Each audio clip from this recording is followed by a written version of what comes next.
क्रांती news, आवाज सर्वसामान्यांचा। काल दिनांक 4 जानेवारी 2025 रोजी नाशिकच्या जिल्हा ग्रामीण रुग्णालयातून 5 दिवसाच्या बाळाला एका अज्ञात महिलेनं पळवून नेल्याची धक्कादायक घटना घडली आहे। याबाबत सविस्तर असे की सुमन अब्दुल खान या मूळच्या मध्य प्रदेशच्या असून सटाणा तालुक्यात राहतात। 29 डिसेंबर रोजी नाशिकच्या जिल्हा रुग्णालयात त्यांची प्रसूती झाली। त्यानंतर बाळ आणि आई दोघांना वेगवेगळ्या वॉर्डमध्ये शिफ्ट करण्यात आलं होतं। शनिवारी बाळाला आणि महिलेला डिस्चार्ज देण्यात आला, पण बाळाला मात्र दुसऱ्याच महिलेनं चोरून नेलं। ही घटना सीसीटीव्ही मध्ये कैद झाली आहे।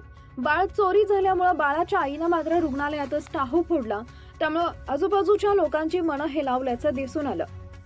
रुग्णालयात असताना 5 दिवसात एका अनोळखी महिलेनं खान कुटुंबियांची ओळख वाढवली।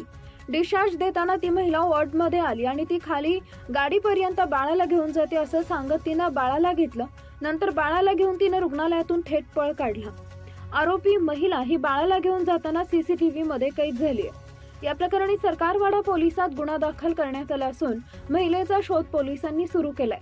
नाशिकच्या सिव्हिल हॉस्पिटलमध्ये यापूर्वी देखील अशा अनेक घटना समोर आल्या, म्हणून पोलीस प्रशासनानं व रुग्णालय प्रशासन याबाबत उपाययोजना करण्याची मागणी होतीये।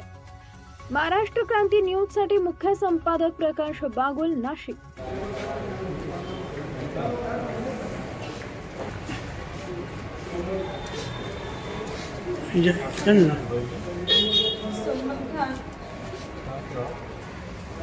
ऑफर का के भाजी यूपी। और अभी कहाँ रहते थे? सटाने।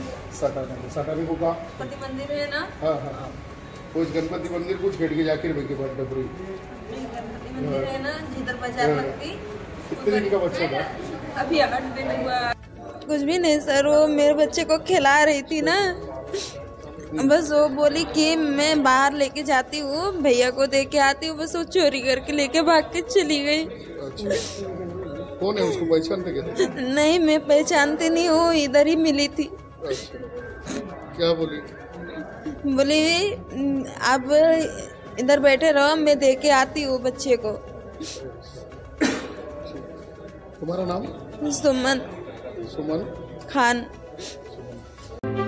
अशाच नवनवीन बातम्या पाहण्यासाठी आमच्या महाराष्ट्र क्रांती न्यूज या YouTube चॅनलला लाईक करा, सबस्क्राईब करा आणि बेल आयकॉनला प्रेस करा।